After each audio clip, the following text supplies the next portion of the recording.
South ఇండియాలోనే అతి తక్కువ ధరలకే రత్నాలందించే ఏకైక సంస్థ 6JVR. విషయం మీ అందరికీ తెలుసు.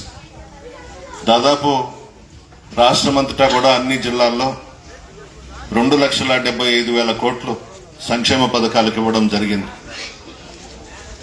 అందులో భాగంగా మన మోడేగుంట గ్రామంలో ప్రత్యక్ష నగదు బదిలీ అంటే విజయవాడలో జగన్మోహన్ రెడ్డి గారు బటన్ నొక్కితే మోడేగుంటలో 5,52,00,000 నేరుగా మీ అకౌంట్స్ లో పడడం జరిగింది.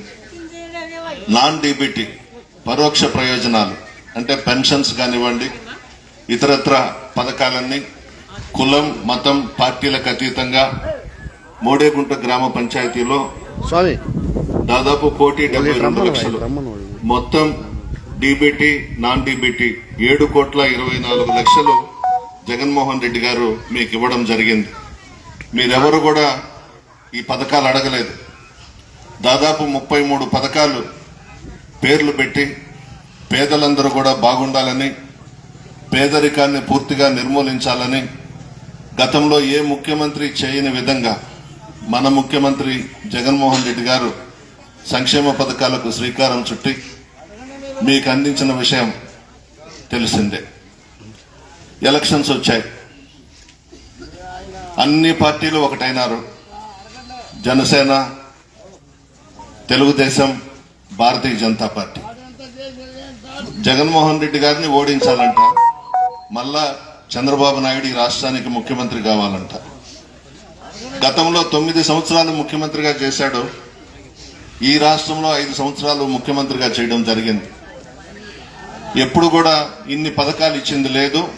వాగ్దానాలు చేయడం, అధికారంలోకి రావడం, ప్రజలను మోసగించడం చంద్రబాబు నైజం.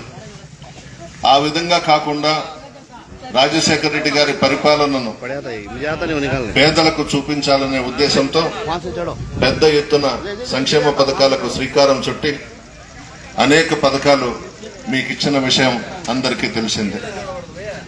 ఎలక్షన్స్ వచ్చాయి, మీరందరూ కూడా ఆలోచించండి. ఒక్కసారి కుటుంబ సభ్యులతో సమావేశమై ఈ 5 సంవత్సరాల్లో ఎన్ని పథకాలు మీకు వచ్చాయి, ఎంత లబ్ధి పొందినారు, ఎంతమందికి పెన్షన్లు వచ్చినాయి, ఇవన్నీ కూడా ఒక్కసారి మీరు ఆలోచించుకొని జగన్మోహన్ రెడ్డి గారు పేదల పక్షాన నిలబడి ఈ 5 సంవత్సరాల్లో కూడా అనేక అమ్మఒడి కార్యక్రమం 140 మందికి వస్తుంది. మోడేగుంటలో 55,81,000 ఇచ్చాం.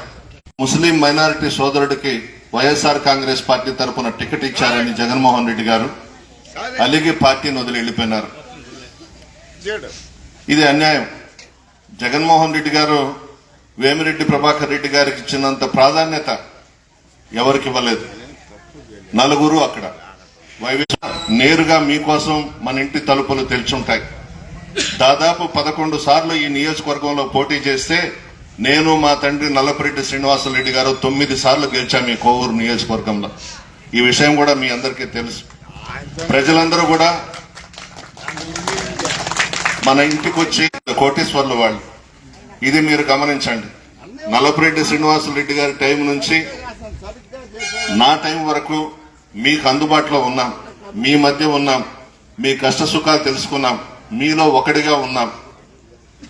గడప గడపకు మన ప్రభుత్వం కార్యక్రమంలో, ఎందుకంటే అదంతా కూడా అక్రమంగా సంపాదించిన డబ్బే. 5 కోట్లు ఇచ్చి 5,000 ఇచ్చేసి గెలిచిపోదామని అనుకుంటున్నారు. బంగారంగా తీసుకోండి. ఎవ్వరు కూడా మా పార్టీ నాయకుడు సాయిరెడ్డి గారిని, ఇద్దరిని కూడా పెద్ద మెజారిటీతో గెలిపించాల్సిందిగా కోరుతూ సెలవు.